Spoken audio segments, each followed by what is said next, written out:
नमस्कार साथियों, हम फिर हाजिर हैं एक नए नोटिफिकेशन के साथ।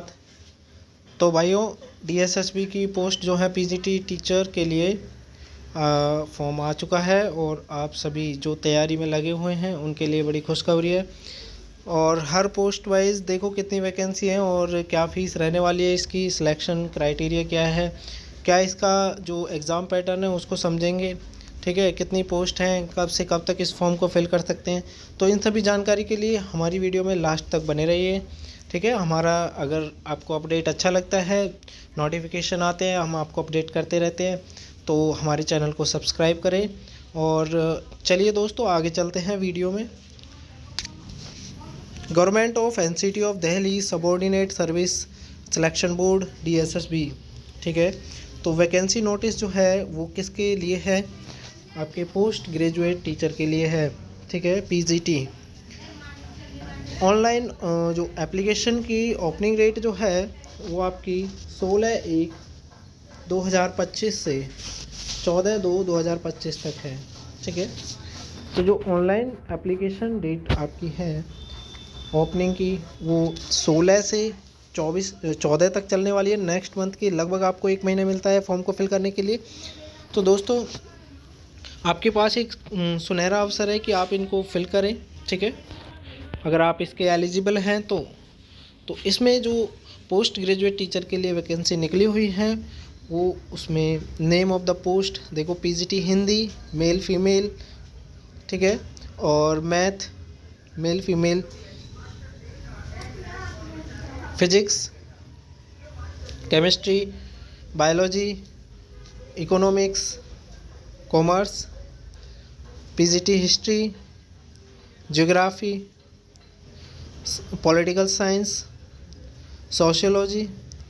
ठीक है, तो इसमें जो टोटल आपकी जनरल कैटेगरी के लिए हैं 231, ओबीसी, एससी, एसटी, ईडब्ल्यूएस, ठीक है, पीडब्ल्यूडी, इनके लिए जो कंप्लीट जो आपकी वैकेंसी है ये आपको सामने दे रखी है। ठीक है, जनरल के लिए 231 हैं, ओबीसी के लिए 105 हैं, एससी एसटी 37 18। ठीक है, अगर आप अपने रिजर्वेशन सर्टिफिकेट के हिसाब से फॉर्म फिल करते हो तो उसी कैटेगरी में आपको कट ऑफ के हिसाब से सिलेक्शन मिलता है। अगर आप जनरल में अप्लाई करोगे तो 231 वैकेंसी में आप अपने कट ऑफ के हिसाब से देखना, कट ऑफ थोड़ी हाई जाती है जनरल की। ठीक है, तो जो फॉर्म फिल करने का आपका लास्ट डेट है वो आपकी 14/2/2025 है, तो उससे पहले फॉर्म फिल कर दें। ठीक है, तो जो साइट रहने वाली है इसकी आपके सामने स्क्रीन पर दे रखी है, dssponline.nic.in।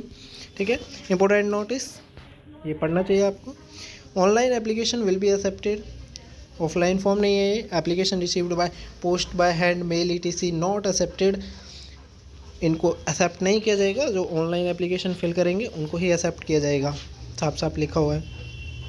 हर एक पोस्ट वाइज डिटेल आपके इसमें क्राइटेरिया दे रखा है। देखो, पीजीटी हिंदी की बात करें तो पीजीटी हिंदी में जनरल के लिए 51, ओबीसी के लिए 4, एससी के लिए 6, एसटी के लिए 2 और ईडब्ल्यूएस के लिए 7। Total vacancy 70। ठीक है, और पीडब्ल्यूडी के लिए अलग से दे रखी है। आगे देखो, एजुकेशनल क्वालिफिकेशन की बात करें तो मास्टर डिग्री होनी चाहिए पीजीटी के लिए। ठीक है, 50% मार्क्स कंपलसरी है। बीएड, ठीक है, या BA BEd, BSc BEd, 3rd year integrated programme, BEd MEd from any NCT recognisation institution. ठीक है, एक्सपीरियंस की बात करें कोई एक्सपीरियंस इसमें मांगा नहीं गया है। ठीक है, पे स्केल की बात करें तो पे स्केल बहुत अच्छा रहने वाला है, 47,600 से 1,51,000। पे लेवल जो है 8 है। एज लिमिट की बात करें 30 ईयर से ऊपर नहीं होना चाहिए। ठीक है, और एज रिलैक्सेशन कैटेगरी वाइज भी दे रखा है। ठीक है, इसकी बात हम आगे करेंगे कितना रिलैक्सेशन दे रखा है। और आगे बात करें फीमेल के लिए, वो मेल के लिए थी, फीमेल के लिए जनरल में 7 है, OBC 2, SC 4, ST 5, EWS 3। Total vacancy जो फीमेल के लिए रहने वाली है वो 21 रहने वाली है। ठीक है, अगर हम आगे बात करें तो इसमें सेम टू सेम जो क्वालिफिकेशन है वो चाहिए। ठीक है, जो आपके मेल के लिए थी। नेक्स्ट अगर हम पोस्ट की बात करें मैथ, ठीक है, मैथ की बात करते हैं तो मैथ में जनरल कैटेगरी के लिए 10, ओबीसी के लिए 7, एससी के लिए 2, एसटी के लिए 0, ईडब्ल्यूएस के लिए 2, टोटल वैकेंसी जो रहने वाली है 21 रहने वाली है। ये मेल के लिए है, ठीक है ना, मेल के लिए। क्या क्वालिफिकेशन, मास्टर डिग्री होनी चाहिए, बीएड होनी चाहिए 50% मार्क्स के साथ, और 47,600 से लेके 1,51,000 100, ठीक है। 30 साल से ज़्यादा एज नहीं होनी चाहिए इसकी, ठीक है, 30 साल से ज़्यादा एज नहीं होनी चाहिए, लिमिट है। और जो कैटेगरी है उनमें रिजर्वेशन का भी प्रावधान है, ठीक है। आगे बात करें तो फीमेल के लिए जो टोटल वैकेंसी रहने वाली है वो 10 रहने वाली है, ठीक है। सेम क्वालिफिकेशन की ज़रूरत पड़ेगी, सेम क्राइटेरिया है। और अगर हम बात करें नेक्स्ट की फिज़िक्स के टीचर की, तो उसमें टोटल जो वैकेंसी रहने वाली है 3, जनरल के लिए 1 और ओबीसी के लिए 2, ठीक है। अगर बात करें तो इसमें मास्टर डिग्री चाहिए फिजिक्स न्यूक्लियर साइंस, ठीक है। 50% मार्क्स के साथ BEd, BSc BEd, BA BEd, MEd, ठीक है। और पे स्केल सेम रहने वाला है, ठीक है, पे स्केल सेम है, कोई एक्सपीरियंस की ज़रूरत नहीं है। फीमेल की बात करें तो टोटल वैकेंसी 2 हैं, जनरल में और ओबीसी में 1-1, ठीक है। एसेंशियल क्वालिफिकेशन सेम रहने वाली है, ठीक है। आगे हम बात करें केमिस्ट्री की, केमिस्ट्री में टोटल वैकेंसी 4, ठीक है, total vacancy 4। Bio chemistry, chemistry, ठीक है, इनमें आपकी डिग्री होनी चाहिए बीएससी, पीजीटी यानी कि मास्टर डिग्री होनी चाहिए एमएससी, और बीएड होना चाहिए कंपलसरी, ठीक है। या फिर इनके अलावा बीए बीएड और बीएससी बीएड होना चाहिए, 3 ईयर इंटीग्रेटेड प्रोग्राम। एक्सपीरियंस की बात करें, नो एक्सपीरियंस, ठीक है। और सेम क्राइटेरिया रहने वाला है। फीमेल की बात करें तो फीमेल में 3 हैं, जो 2 जनरल के लिए, एससी के लिए 1 केमिस्ट्री में। अगर हम पे स्केल वगैरह की बात करें सारा सेम रहने वाला है। आगे हम बायो की बात करें, बायो में टोटल 1 वैकेंसी है, वो भी ओबीसी के लिए, ठीक है। मेल में zoology, life science, bio science, genetics, microbiology, biotechnology, molecular biology, plant physiology, provided they have study botany and zoology at graduation level, ठीक है ना, ये आपके पढ़े होने चाहिए जूलॉजी और बॉटनी। और लास्ट में हम बात करें फीमेल के लिए, बायोलॉजी में 12 वैकेंसी है, ठीक है। फीमेल में काफ़ी अच्छी वैकेंसी दे रखी हैं, जबकि मेल में बहुत कम है। जनरल के लिए 4, ओबीसी के लिए 6, एससी के लिए 2, एसटी के लिए 0, टोटल वैकेंसी 12 है, ठीक है। सेम क्वालिफिकेशन रहने वाली है, सेम पे स्केल रहने वाला है। अगर हम इकोनॉमिक्स की बात करें, टोटल वैकेंसी 60, ठीक है। और मास्टर डिग्री और इकोनॉमिक्स, बिजनेस इकोनॉमिक्स, ठीक है, 50% मार्क्स के साथ। और एक्सपीरियंस की बात करें निल है, पे स्केल सेम है, ठीक है ना। और फीमेल की बात करें तो 22, सेम क्वालिफिकेशन, सेम एक्सपीरियंस, पे स्केल सेम और एज क्राइटेरिया सेम, ठीक है। कॉमर्स की बात करें तो वैकेंसी 32, जनरल के लिए 14, ओबीसी के लिए 14, एससी के लिए 1, ईडब्ल्यूएस के लिए 3 और टोटल 32। मास्टर डिग्री कॉमर्स में होनी चाहिए 50% मार्क्स के साथ, एक्सपीरियंस, पे स्केल, एज लिमिट सेम रहने वाली है। और फीमेल की बात करें, फीमेल के लिए 5, ठीक है, टोटल वैकेंसीज 5 हैं, मास्टर डिग्री होनी चाहिए, ठीक है, पे स्केल क्राइटेरिया सारा सेम है। और आगे बात करें हिस्ट्री की, हिस्ट्री की काफ़ी अच्छी वैकेंसी है, 50 वैकेंसी है, ठीक है। जनरल के लिए 28, ओबीसी के लिए 10, एससी के लिए 6 और एसटी के लिए 2 और ईडब्ल्यूएस के लिए 4, टोटल वैकेंसी 50 मेल के लिए, ठीक है ना, मेल के लिए। और मास्टर डिग्री हिस्ट्री में होनी चाहिए 50% मार्क्स के साथ, बैचलर डिग्री बीएड वगैरह होना चाहिए आपके पास। एक्सपीरियंस पे स्केल की बात करें तो सेम रहने वाला है, सेम क्राइटेरिया है, ठीक है। फीमेल की बात करें तो फीमेल में 11 हिस्ट्री के लिए, पीजीटी हिस्ट्री के लिए, जनरल के लिए 2, ओबीसी के लिए 4, एससी के लिए 1, एसटी के लिए 1, ईडब्ल्यूएस के लिए 3, टोटल 11 है, ठीक है। आगे बात करें master degree in history from a recognise university, और आपके पास 50% मार्क्स, ठीक है, कंपलसरी चाहिए, बीएड वगैरह कंपलसरी है, एज लिमिट क्राइटेरिया सारा सेम। और ज्योग्राफी की बात करें 21 वैकेंसी है, ठीक है, ज्योग्राफी से मास्टर डिग्री होनी चाहिए आपके पास, और सारा क्राइटेरिया सेम है। फीमेल के लिए बात करें तो 1 वैकेंसी है जनरल के लिए, ज्योग्राफी में, ज्योग्राफी मास्टर डिग्री से बीएड कंपलसरी और सेम टू सेम क्राइटेरिया। अगर हम पॉलिटिकल साइंस की बात करें तो इसमें 59 वैकेंसी, काफ़ी अच्छी वैकेंसी दे रखी है, जनरल के लिए 41 और ओबीसी के लिए 7, एससी के लिए 6, एसटी के लिए 0, ईडब्ल्यूएस के लिए 5, मास्टर डिग्री होनी चाहिए पॉलिटिकल साइंस के अंदर, ठीक है, 50% मार्क्स के साथ। बीएड कंपलसरी है। कहीं भी आपको ये लिखा हुआ नहीं मिल रहा कि सीटेट कंपलसरी है या फिर जो भी आपका, ठीक है, इसमें जो एसेंशियल क्वालिफ़िकेशन है वो यहाँ पर दे रखी है, ठीक है।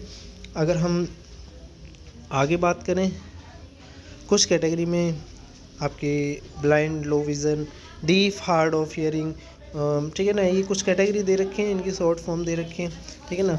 उस हिसाब से आप एक बार इनको चेक करें।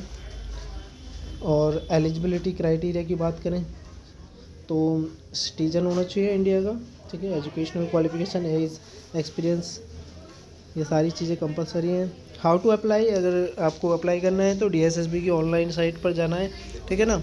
और आप अप्लाई कर सकते हो 16 जनवरी से 14 फरवरी तक, ऑनलाइन मोड है।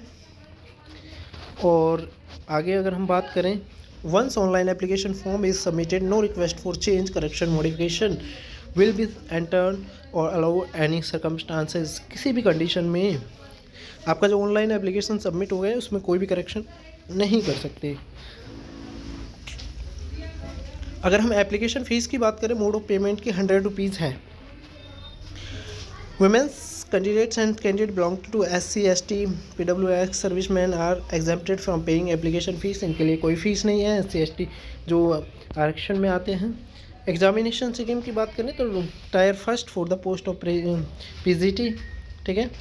तो नीचे दे रखा है आपका, देखो, टायर फर्स्ट, आपके जो फर्स्ट टायर है टेक्निकल टीचिंग, 3 आवर्स का एग्ज़ाम होता है। क्वेश्चन आपके MCQ 300, टोटल मार्क्स 300, यानी कि 1 मार्क्स का 1 क्वेश्चन, जिसके अंदर सब्जेक्ट कौन कौन से हैं, mental ability, reasoning ability, general awareness, English language comprehension, Hindi language and comprehension, numerical aptitude and data interpretation. वही है आपका सेम जो और अदर एग्ज़ाम की तैयारी करते हो, GS, इंग्लिश, हिंदी, ठीक है ना, मैथ और GK और रीजनिंग, ठीक है।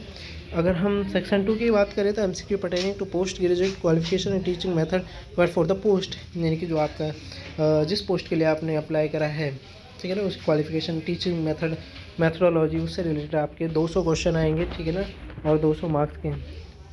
बाइलिंगुअल रहने वाले हैं, जो आपका पेपर आता है वो बाइलिंगुअल है, ठीक है। Right to change amend the examination scheme if so required, अगर कुछ ज़रूरत पड़ेगी तो वो रिक्वायर्ड है कि वो आप उसको चेंज कर सकते हैं, ठीक है। Negative marking will be application और डिडक्शन 0.25, यानी कि 1/4 जो है नेगेटिव मार्किंग है, यानी कि 4 गलत क्वेश्चन होने पर 1 नंबर काट लिया जाएगा, ठीक है ना। एक जो नंबर है आपका वो काट लिया जाएगा, बाकी 4 क्वेश्चनों के नंबर तो गए, बाकी जो आपका सही जो क्वेश्चन हुआ है उसका एक क्वेश्चन आपको क्या कर दिया जाएगा, डिडक्ट कर दिया जाएगा। मोड ऑफ सिलेक्शन की बात करें तो CBT एग्ज़ाम होने वाला है। Marks scored by CBT computer based है, ठीक है। आपका अगर कोई भी क्वेश्चन इनवैलिड होता है तो मार्क्स क्या है, आपको क्या कर दिए जाएंगे, calculate prorated basis out of maximum marks. और जनरल के लिए बात करें क्वालिफाई मार्क की तो 40%, OBC के लिए 35%, ST, ST, PS, SC, ST 30%, ठीक है ना, 5% एक्स सर्विसमैन के लिए ऑफ है। Cut off mark for selection different category go either depending upon the marks obtained by candidate and number of vacancy respective categories. Cut off आपकी different जाती है सभी कैटेगरीज के अंदर, ठीक है। केस ऑफ 1 और 2 टायर टेक्निकल पोस्ट, इसके लिए अलग से क्राइटेरिया है। नॉन टेक्निकल जनरल पोस्ट के लिए अलग क्राइटेरिया है। अगर हम आगे बात करें, रिजर्वेशन बेनिफिट भी available to SC, ST, OBC, WS, PWES, EX, SM, ex servicemen and other special category candidate according with extant instruction order circulatory issued time to time by government. The candidate has to select the particular category, आपको category select करना है, ठीक है। उसके according आपको जो आपका relaxation है दिया जाएगा। और आगे रिलैक्सेशन के बारे में डिटेल में दे रखा है। देखो SC/ST के लिए 5 ईयर का है, OBC के लिए 3 ईयर का है। आपको सर्टिफिकेट ज़रूर अटैच करना है, नहीं तो आप जनरल कैटेगरी में काउंट होंगे और आपके लिए कोई रिलैक्सेशन नहीं मिलेगा, ठीक है ना।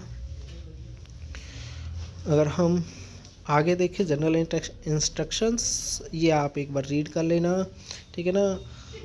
आप एक बार इनको अच्छे से रीड करना है। और दोस्तों अगर हमारी जानकारी आपको अच्छी लगती है तो हमारे चैनल को सब्सक्राइब करें, दोस्तों के साथ शेयर करें, ठीक है। और बने रहिए हमारे चैनल पर, हम ऐसी ही अप टू डेट वीडियो आपके लिए लाते रहेंगे। धन्यवाद।